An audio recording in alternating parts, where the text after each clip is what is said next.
지난 저희들이 사순절에 금식과 절제를 통해서 드렸던 헌금이 이제 사용되기 시작했습니다. 우리에게 동행교회 돕는 일들을 이번 주부터 이제 시작되었는데 충주에 우리 성도 30분 정도가 가셔서 또 전도하시고 또 마을을 정비하시고 교회를 또 꾸미시고 또 식사를 대접했습니다. 귀한 일들 하셨고 여러 가지 날씨도 더운데 참 고생하셨다. 그러나 큰 기쁨이 있는 것을 보았습니다. 여러분도 아직 계속 시작되었고 앞으로 몇 번의 기회가 있고 또 우리 맥주감사주일에 같이 흩어져서 우리 동행교회를 찾아간 예배를 드리는데 이런 곳곳에 주님의 기쁨이 있는 곳에 여러분도 같이 동참해 주시면 감사하겠습니다. 그러니까 전에 이번 6월을 계획하면서 이제 의논을 좀 했어요. 그 중에 이제 환경 주일이 있었습니다. 몇 가지 이야기하다 보니까 어떻게 해야 주님이 원하시는 예배가 될까에서부터 어떻게 하나님께서 보시기 좋게 만드신 세상이 좋아지는 사역을 우리 교회가 할 수 있을까 의논을 했고, 또한 어떻게 모두가 참여할 수 있을까 이런 논의를 하다가 청자년에서 제안을 했습니다. 플리마켓을 하자라는 거였어요. 단 이것을 우리 지역사를 위해서 또 지역사회와 같이 하자라는 겁니다. 이 일을 할 때는 우리 교회 안에서 하지 않고 교회 바깥에서 또 이런 이 주변에서 이제 하게 될 것입니다. 주변 주민들, 이 교회 주변에는 주민들이 우리 교회가 어떤 교회인지 아주 작게 만나는 기회가 될 것 같습니다. 제가 보니까 실제적으로 우리 교회가 지역에 사는 이 주변에 있는 분들과 소통하는 유일한 시간인 것 같습니다. 교회가 참 좋다, 귀한 일 한다, 이런 나눔이 있었으면 좋겠다, 이런 바람을 가지고 기도하고 있습니다. 종로구 지역의 이웃을 위해 사용되는 기금이 될 거고, 또한 그것을 통해서 우리 교회가 또 하나님이 원하시는 일, 기뻐하시는 일을 이제 하게 될 것입니다. 그리고 이것이 우리 맥주감사 절기 또 삶으로도 나눠야 되고 하나님께 삶으로 드려야 되는 이 예배를 더욱더 풍성하게 해줄 것이라고 믿습니다. 여러분 많이 참여해 주시길 바랍니다. 다음 주에 가지고 와야지 하면 다 잊어버려요. 생각날 때 일부러 가져오십시오. 예수님도 생각날 때 여러분에게 오신 것이 아닙니다. 여러분을 위한 계획 가운데 일부러 오셨죠. 한번 우리 주위 분들과 한번 인사 이제 하겠습니다. 한번 인사하시죠. 아껴두면 똥 된다. 이렇게. 네, 아껴두면 똥 된다. 그러니까 이사 간다고 생각하시고 정리 하시면서 또 좋은 물품들, 나눌 물품들을 좀 가져오시면 좋을 것 같아요. 믿음의 공동체들과 나누는 12가지 이야기, 벌써 이제 9번째 주제, 눈물입니다. 초등학교 4학년 때 선생님께서 짝을 정해주셨는데 너무 좋은 거예요. 아담한 여자였습니다. 사실은 꼬맹이가 이제 뭘 알겠습니까? 그때는 요즘 아이들에 비해서 조숙하지는 않았던 것 같아요. 지금하고는 분명히 다른데 제가 관심이 너무 가는 거예요. 그 여학생한테 관심 받고 싶고 또 관심 받을 만한 행동을 이제 했습니다. 가서 고무줄을 끊고 책상에 선 그어놓고 팔 넘어오면 팔을 치고, 마음이 너무 뜨거운 거예요. 그 아이한테 향하는 거죠. 마음을 좀 알아달라고 하는 행동이 그렇게 나오는 거, 항상 그 아이에 집중이 있는 겁니다. 조금이라도 금 놓는 거 막 보고 있는 거죠. 그런데 마음을 얻는 방식이 어때요? 적당하지는 않습니다. 나이가 들면 장점은 어떤 일을 할 때 적당한 방법들을 이제 찾게 되는 거예요. 적절한 방법들을. 그런데 이상하죠? 정말 관계에 있어서는 나이가 들어도 그게 잘 안 됩니다. 특히 중요한 관계에서는 더 안 되죠.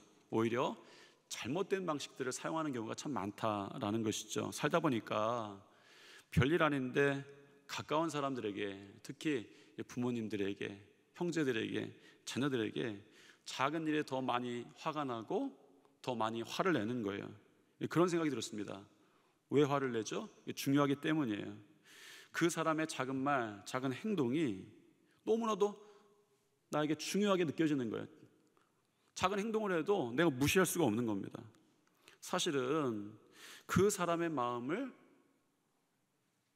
그 사람이 내 마음을 좀 알아줬으면 좋겠다, 이런 생각이 드는 거죠. 내 마음을 좀 알아달라고, 얼마만큼? 내 화를 좀 덮을 만큼 알아달라고 내는 것이 화겠구나, 이런 생각을 좀 했습니다.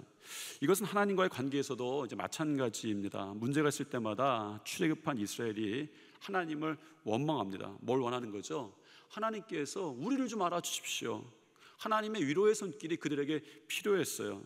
그런데 그들이 원망을 해서, 화를 내서, 성질을 부려서 하나님의 위로와 만난 적은 한 번도 없습니다. 단 한 번도 없어요. 우리의 목적지는 하나님의 품입니다. 하나님과 멀어지는 것이 아니에요. 하나님의 품에서 위로받아야 진짜 위로를 받는 거예요. 그런데 이스라엘 백성은 그 적절한 방식을 사용하지 않습니다. 그러면 어떻게 해야 우리가 하나님의 위로를 받게 되죠? 하나님의 능력과 만나고, 하나님의 기적과 만나고, 우리의 삶을 만나시는 하나님의 손길들을 만납니까? 너무나도 분명해요. 믿음입니다. 믿음이 하나님이 하시는 기적과 만나게 하고, 하나님이 하시는 능력과 만나게 하고, 하나님이 이루시는 일과 만나게 하는 거예요. 오늘 우리가 읽은 본문에 보면 큰 슬픔 가운데 있던 가정이 있었어요. 나사로, 마르다, 마리아의 가정입니다. 그들은 그들을 능력과 기적으로 위로해 주시는 주님의 손길을 경험합니다. 그러니까 나사로가 살아난 이야기가 기록된 이 11장, 요한복음 11장의 주제는 분명합니다. 믿음이에요. 믿음이란 이야기가, 단어가 굉장히 많이 나옵니다.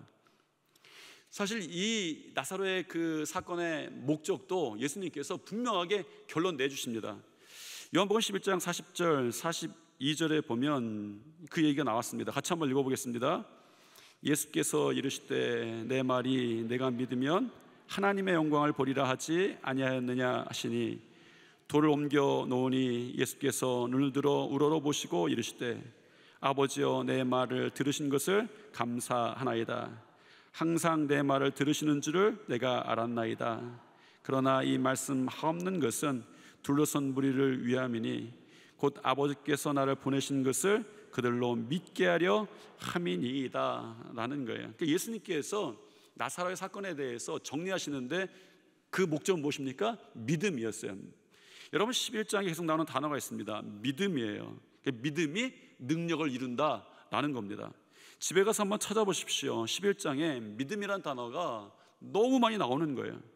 그러면 이 이야기를 간단하게 정리하면 무엇입니까? 나사로가 살아나는 기적은 왜 일어나는 거예요? 믿음 때문에 일어나야 되는 것입니다. 그런데 이상한 것이 있어요. 이 나사로의 이야기 가운데에 예수님이 하시는 말씀은 믿음인데, 이야기 어디에 마르다나 마리아가 나사로를 살릴 만한 믿음이 어디에 보이죠? 없어요. 여러분, 있기는 있습니다. 병을 고칠 만한 믿음은 보여요. 그런데 죽음에 대해서는 믿음이 부족합니다. 그런데 놀랍게도 이 사건은 뭡니까? 부족한 믿음 가운데 나사로가 일어났어요. 굉장히 이상한 본문입니다. 본문을 포함한 이 11장의 이야기를 좀 다시 하면, 좀 자세하게 하면 이런 거예요. 어느 날 나사로, 마르다, 마리아의 가정에 큰 불행과 슬픔이 찾아왔습니다. 이 가정이 조금 어려웠던 가정이었던 것 같아요. 가난하다라는 의미보다 부모님이 없는 상태에서 왜 세 남매가 분가하지 않고 같이 모여 살았는가라는 것이 제 생각에 좀 떠올랐습니다. 성경에는 마리아가 여러 명 등장합니다. 사실은 4명 등장하죠, 주요 인물이. 그런데 어떤 이야기가 있을 때마다 이 이야기가 어떤 마리아다 규정하는 것이 쉽지는 않습니다. 특히 막달라 마리아와 베다니에 살았던 마리아가 조금 혼동이 돼요. 그 중에 향유옥합 사건이 좀 있습니다. 예수님의 발에 향유옥합을 부은 사건이에요. 이 사건의 주인공이 좀 모호합니다. 막달라 마리아인지, 또 이제 이 마르다, 마리아, 나사로의 그 마리아인지. 그런데 많은 주석가들이 이 나사로와 마르다의 형제 자매 이 마리아로 봅니다. 왜냐하면 이 사건이, 향유옥합 사건이 베다니에서 일어났기 때문이에요. 그러니까 향유옥합은 결혼의 예물로 준비하는 거였습니다. 그러니까 나사로, 마리아하고 마르다가 결혼을 안 하기로 하고 모여 살았다라고 하기보다 아직 결혼을 하지 않는, 결혼을 준비된 사람들, 특히 최소한 마리아는 그런 상태였습니다. 그 당시에 나이를 보면 굉장히 좀 어렸겠죠. 그러니까 어쩌면 결혼을 하지 않은 세 남매가 모여 살았던 것을 보면 부모님을 일찍 여인, 아주 어린, 최소한 마리아 같은 경우에 어린 청년들이었을 것이다, 이런 생각이 좀 저에게 들었습니다. 하여튼 모여 살았어요. 서로에게 얼마나 의지가 되었겠습니까? 그런데 남자 형제였던 나사로가 갑자기 죽을 병에 걸렸습니다. 사실은 의지가 되던 오빠였는지 아니면 사랑을 많이 주던 동생이었는지는, 남동생이었는지는 정확하게 성경에 나오지는 않아요. 왜냐하면 성경에 우리 오늘 그 11장에 나온 오라비라고 하는 것은 헬라어 아델포스라는 말은 위에 오라비가 되기도 하고 밑에 동생이 되기도 합니다. 정확한 표현은 형제라고 해야 돼요. 다만 요한복음 11장 11절에서 예수님께서 나사로를 향해서 우리 친구 나사로라는 표현을 쓴 걸 보면 문자적으로는 예수님 또래겠거니 이렇게 생각하고 전통적으로 우리가 나사로를 오라버니다, 이 가정을 책임졌던 오라버니다, 이렇게 결론을 내버립니다. 그러니까 이런 과정을 통하면 나사로는 이 동생들을 데리고 살던 그 가장 역할을 감당했는데 어느 날 병에 걸려서 죽게 되었어요. 이 가정에 엄청난 위기가 찾아온 거죠. 그런데 그 오라비의 병을 보고 있던 마르다와 마리아가 결정한 것이 있습니다. 예수님께 사람을 보내자. 이 일을 해결하실 분은 예수님이다. 사실은 이게 쉬운 일이 아니거든요. 여러분, 갑자기 중하게 아프게 되면 담임 목사를 찾아요? 119를 찾습니까? 그렇잖아요. 그런데 마리아나 마르다는 예수님이 오시면 병이 낫겠다라는 믿음이 있었습니다. 예수님만 오시면 돼, 이런 믿음이 있었기 때문에 예수님께 사람을 보내죠. 예수님께 알렸습니다. 그런데 성경을 보니까 예수님이 늦게 오셨어요. 이상한 것은 예수님이 늦게 오신 이유가 차표가 없다거나 뭐 차가 늦어서 늦다거나 뭐 길이 흙탕물이 없고 길이 상황이 안 좋아서 늦게 오신 게 아니에요. 요한복음 11장 6절에 보니까 나사로가 병들었다 함을 들으시고 그 계시던 곳에 이틀을 더 유하시고, 계시던 곳에 이틀이 더 있던 것이 계획이 아니라 더 유하신 거예요. 계획은 아니었다는 것이죠. 그런데 좀 더 자세히 보면 그 계시던 곳에 이틀을 더 유하신 이유는 성경에는 나사로가 병들었다 함을 들으시고 이틀을 더 유하셨다라고 되어 있습니다. 그러니까 그 마을에 볼 일이 더 남아있다던가 사역할 것이 아직 안 끝났다던가 이런 건 아니었어요. 더 유하셨으니까. 단순히 유하기 위해서 이틀을 쓰셨는데 왜 그렇습니까? 나사로가 병들었다 함을 듣고 이 마을에 더 유하셨어요. 이상한 일이죠. 사실은 우리에게는 전혀 이상하지 않습니다. 결과를 알고 있기 때문이죠. 결과적으로 예수님께서는 이틀을 더 유하신 이유가 분명히 있었어요. 4절에 나옵니다. 하나님의 아들이 이로 말미암아 영광을 받게 하려 함이라 라는 거예요. 사실은 이 사건은 예수님의 십자가 사건이 임박했을 때 일어났던 사건입니다. 예수님이 하나님의 아들이라는 사실과 영광을 세상에 공포하시기로 작정하셨습니다. 그래서 이게 그냥 1년에 병 낫는 사건이 아니라 죽음을 물리치시는 것을 십자가 사건 전에 세상에 알려주고 싶었어요. 죽음을 이기는 권세가 누구에게 있다라고 하는 것을, 하나님의 아들이라는 사실과 하나님께 영광 돌리는 일을 십자가 사건 전에 사람들에게 예고편처럼 알려주시는 사건이었습니다. 그런데 마리아와 마르다의 입장에서는 예수님이 늦게 오심으로 상황이 더 악화되었죠. 예수님이 오셨을 때 나사로가 이미 죽었습니다. 이게 마르다와 마리아가 처한 상황이었어요. 예수님이 오셨다는 소리를 듣고 나서 마르다도 마리아도 토시 하나 틀리지 않고 똑같이 이야기한 것이 있습니다. 요한복음 11장 21절에 마리다가 먼저 이야기하고 나중에 마리아가 오늘 우리가 읽었던 본문에서 이야기합니다. 우리 같이 한번 읽어보겠습니다. 주께서 여기 계셨더라면 내 오라비가 죽지 아니하였겠나이다. 이 말 구절에 보면 이제 두 가지가 존재합니다. 첫 번째는 마르다와 마리아는 둘 다 믿음이 있었어요. 예수님께서 계셨다면 내 오라비가 죽지 않을 것이다 라는 믿음이었습니다. 그런데 그들에게 믿음에 있어서 죽음과 병은 좀 다른 문제였던 것 같아요. 사실은 이 말 가운데는 예수님의 늦게 오심에 대한 원망이 들어있습니다. 누가 잘못한 거예요? 예수님이 계셨더라면 죽지 않았겠는데 라는 말은 누가 잘못한 거예요? 예수님이 늦게 오신 거예요. 예수님에 대한 원망이 들어있습니다. 이렇게 마르다가 하소연을 먼저 하죠. 그때 예수님께서 마르다에게 말씀하시기 시작했습니다. 내 오라비가 다시 살아나리라. 그랬더니 마르다가 22절과 24절에서 이렇게 대답합니다. 요한복음 11장 22절과 24절에서 같이 한번 읽겠습니다. 그러나 나는 이제라도 주께서 무엇이든지 하나님께 구하는 것을 하나님이 주실 줄 아나이다. 그리고 계속해서 24절에 이야기하죠. 마르다가 이르되 마지막 날 부활 때에는 다시 살아날 줄을 내가 아나이다. 얼핏 보면 마르다가 아주 귀중한 대답을 한 것 같지만 죽음 앞에서 마르다가 집중한 것은 믿음이 아니었어요. 마르다가 집중한 것이 무엇입니까? 아는 것이었어요. 여러분, 아멘. 마지막 날 부활 때에는 다시 살아날 것을 압니다 라고 예수님께 대답했습니다. 그런데 예수님께서 말씀하신 것은 그것이 아니었거든요. 내 오라비가 지금 살아날 것이다 라고 말씀하셨어요. 그런데 병을 이길 만한 믿음, 예수님께서 계시면 병 때문에 죽진 않겠습니다 라는 믿음은 마르다에게 있었는데, 지금 죽은 사람이 살아난다는 것에 대해서는 믿음이 도저히 상상할 수가 없는 거예요. 그 선을 넘어갈 수가 없는 거죠. 우리도 하나님을 압니다. 예수님을 압니다. 구주를 압니다. 그런데 어느 순간에 보면 알긴 아는데 도저히 넘어가지 못하는 믿음이 우리에게도 존재하는 거예요. 믿음이 연약한 사람들만이 아니라 저도 그렇습니다. 누구에게나 넘어가지 못하는 믿음이 어느 순간에 부딪히는 거예요. 너무나도 두렵게 하고 떨리게 하고 염려하게 하고 깜짝 놀라게 하고 그것이 해결 안 되는 그런 것들이 있는 거죠. 그런데 먼저 우리는 이런 도전을 받는 거죠. 믿음과 안다는 것을 구분해야 합니다. 마르다의 알므로 나사로가 살아났다고 성경은 표현하지 않습니다.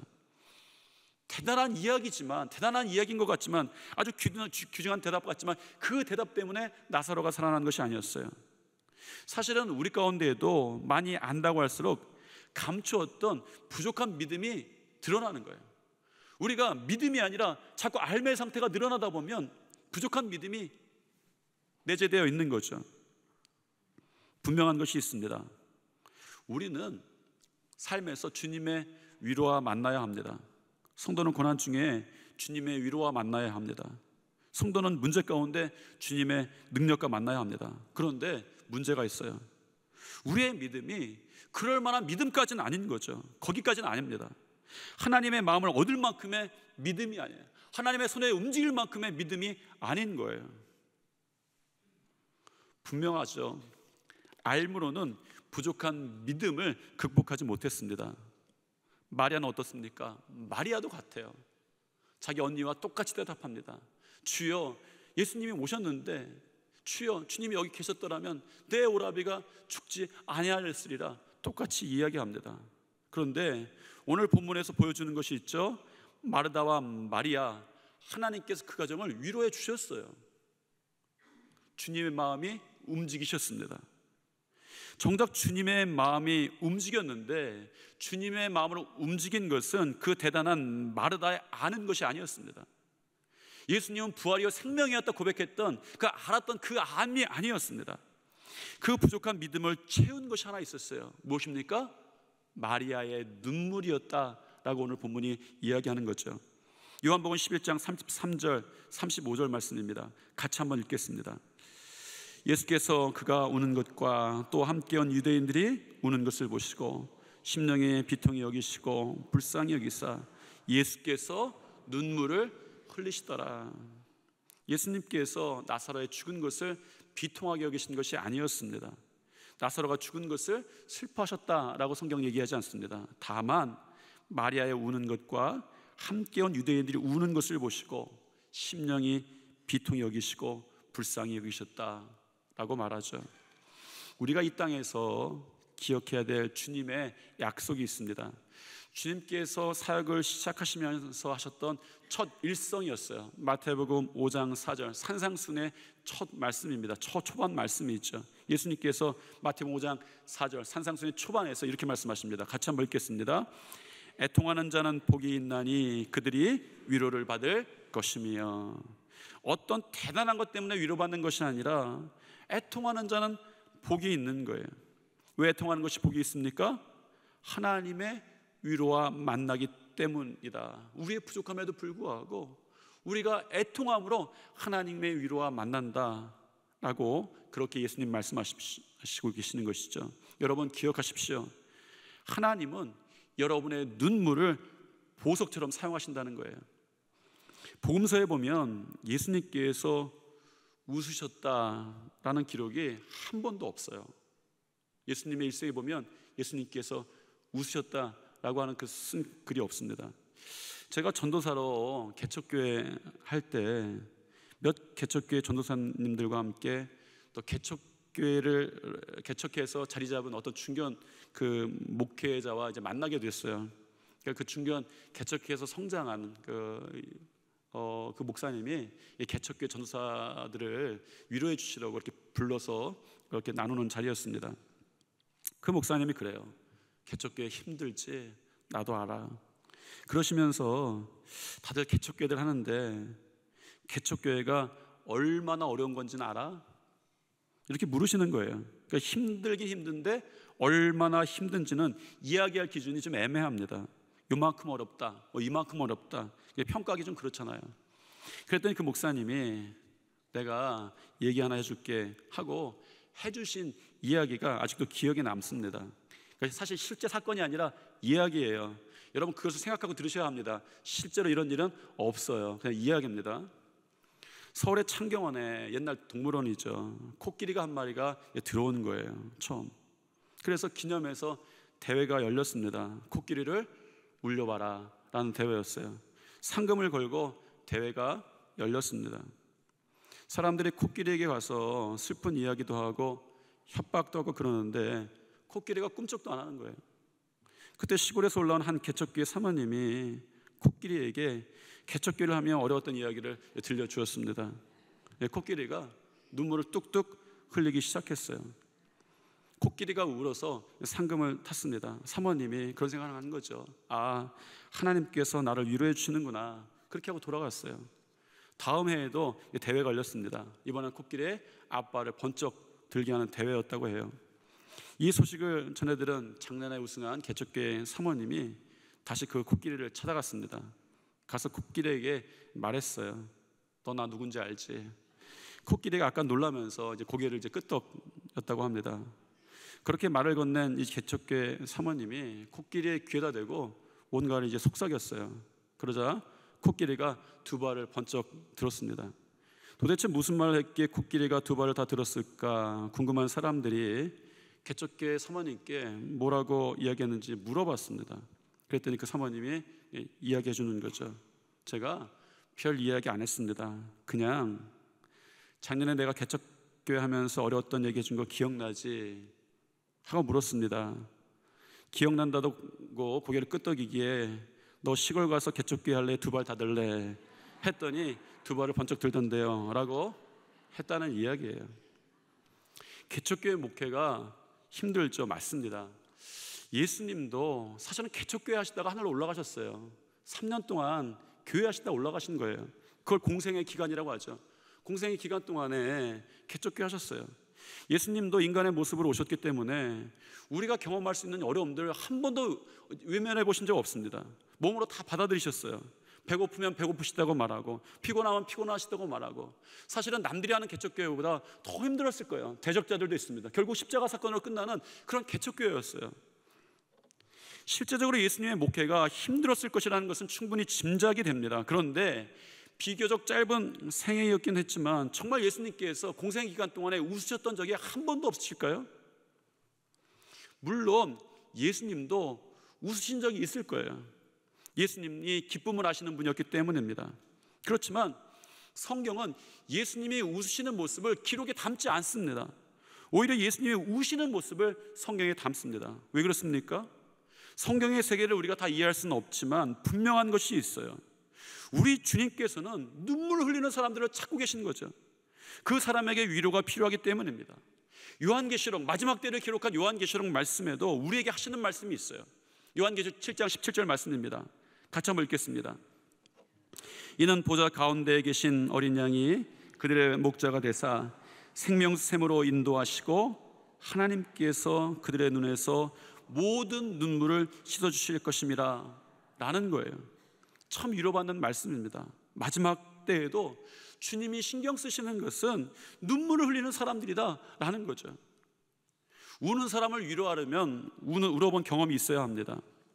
눈물 흘리는 사람의 눈물을 닦아주려면 눈물을 흘려본 경험이 있어야 하죠. 예수님은 우셨습니다.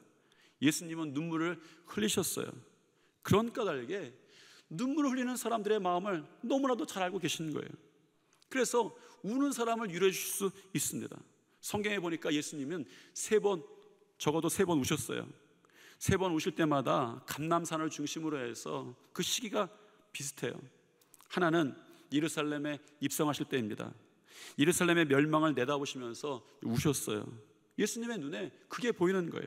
누가복음 19장에 보니까 가까이 오사 성을 보시고, 예루살렘 성입니다. 가까이 오사 성을 보시고 우시며 이르시되 너도 오늘 평화에 관한 일을 알았더라면 좋을 뻔하였거니와 지금 내 눈에 숨겨졌도다. 두 번째는 예수님께서 마지막으로 우신 것이 기록되어 있는데 겟세마네 동산에서였습니다. 십자가 사건을 앞두고 이제 기도를 하셨죠. 이 복음서에서는 그 기도하시는 예수님의 모습을 이렇게 전합니다. 이마에서 흐르는 땀방울이 핏방울로 변했다라고 기록되는데, 히브리서에서는 이 장면을 이렇게 기록합니다. 히브리서 5장 7절 말씀 같이 한번 읽겠습니다. 그는 육체에 계실 때에 자기를 죽음에서 능히 구원하실 이에게 심한 통곡과 눈물로 간구와 소원을 올렸고 그의 경건하심으로 말미암아 들으심을 얻었느니라. 그리고 세 번째, 오늘 본문이 있죠. 베다니의 나사로 무덤 앞에서였습니다. 오늘 본문 읽었던 본문의 35절인데 보니까 예수께서 눈물을 흘리시더라. 길게 기록되어 있지만 영어 성경에 보면 딱 2단어로 되어 있습니다. Jesus wept. 예수님께서 그냥 우신 거예요. 마리아가 우는 것을 보고 예수님이 그냥 우셨어요. 왜? 우는 자의 마음을 너무나도 잘 아시는 거예요. 예수님의 웃었다는 기록이 없지만 예수님의 울음에 대해서는, 눈물에 대해서는 성경이 쓰는데 주저함이 없습니다. 왜? 그 말을 하고 싶은 거예요. 마리아가 울었는데 예수님도 우셨다라는 거죠. 우리 주님이 마리아의 눈물을 보시고 함께 우셨습니다. 그리고 주님의 위로가 시작되었습니다. 주님이 그 무덤을 바라보기 시작했습니다. 무덤으로 가자. 나사로가 어디 있느냐. 그러니까 예수님을 무덤 앞에 서게 한 것은 마리아의 눈물이었다는 거예요. 주님이 그 죽음을 바라보기 시작하셨습니다. 주님께서 그 문제를 바라봐주기 시작했어요. 마리아의 눈물을 보시고 예수님이 우시고 나서 나사로가 어디 있느냐, 거기로 가자라고 말씀하시는 거죠. 무덤 앞에 서셨습니다. 말씀하십니다. 무덤 문을 치우라 말씀하시는 거예요. 여러분, 마리아의 믿음이나 마르다의 믿음 가지고는 무덤 문을 치울 만한 믿음이 안 되는 거예요. 그런데 마리아의 눈물을 보시고는 무덤 문을 치우라 말씀하십니다. 아주 뜻밖의 장소에서 마리아가 위로받기 시작하는 거예요. 어디였습니까? 무덤이었습니다. 여러분, 어떻게 무덤이 위로받을 만한 장소입니까? 사망의 음침한 골짜기가 어떻게 우리에게 위로받을 만한 장소입니까? 그런데 그 뜻밖의 자리에서 주님의 위로가 시작되는 거예요. 왜 그렇습니까? 마리아의 눈물 때문이었습니다. 그리고 나사로가 부활하죠. 분명한 것이 있습니다. 고난이 깊을수록 주님의 위로와 먼 것이 아닙니다. 고난이 깊을수록 주님의 위로와 가까워요. 다만 고난 중에 주님의 위로와 가깝게 만드는 것이 눈물입니다. 여러분 가운데에 고통 중에 있습니까? 여러분 가운데에 해결할 수 없는 문제 가운데 있습니까? 그런데 문제는 뭐예요? 내 믿음이 부족한 거예요. 큰 기적을 일으킬 만한, 하나님의 손길을 받을 만한 믿음이 나에게는 없습니다. 그럴 때 그 부족함을 채우는 것이 있다라고 전하는 것이 오늘 본문 말씀입니다. 무엇이죠? 그것이 눈물이었습니다. 믿음의 부족함을 채웠던 한 가지가 있다면 눈물이에요. 우리 주님은 흘리는 눈물을 보고 그분의 위로를 시작하십니다. 무덤 앞에서. 우리 주님은 눈물에 약하신 것 같아요. 우리 주님이 찾으시는 진실한 눈물이 여러분에게도 여러분의 삶의 자리에서 시작되시기를 바랍니다. 열왕기 하에 보면 하나님께서 히스기야에게 말씀하세요. 히스기야가 고통이 있었어요. 어려움이 있었습니다. 죽음이 있었어요. 하나님께 기도했죠. 하나님이 대답하십니다. 내가 내 기도를 들었고 내 눈물을 보았노라. 기도만 들으신 것이 아니라 눈물을 보신 거예요. 기도에 내 믿음이 얼마나 있느냐, 기도에 내가 얼마나 열심히 했느냐, 이렇게만 말씀하시는 것이 아니라 내 눈물을 보았다라고 말씀하시죠. 여러분 반드시 기억하십시오. 시편 126편 5절 말씀 같이 한번 읽겠습니다. 눈물을 흘리며 씨를 뿌리는 자는 기쁨으로 거두리로다 라는 거예요. 기억하십시오. 우리 주님께서 여러분의 눈물을 보석처럼 사용하신다라는 것이죠. 교회 주위 분들과 한번 이렇게 인사하겠습니다. 하나님은 우리의 눈물을 보석처럼 사용하십니다.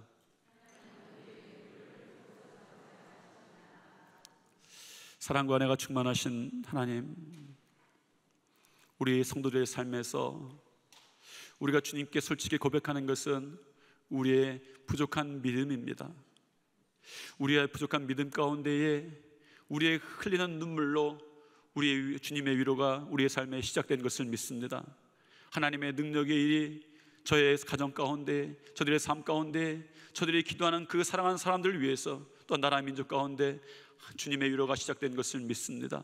이제 우리 가운데 눈물로 씨를 뿌릴 때에 주님께서 기쁨으로 거두게 하는 놀라운 열매를 경험하게 도와주시옵소서. 예수님 이름으로 기도드립니다. 아멘.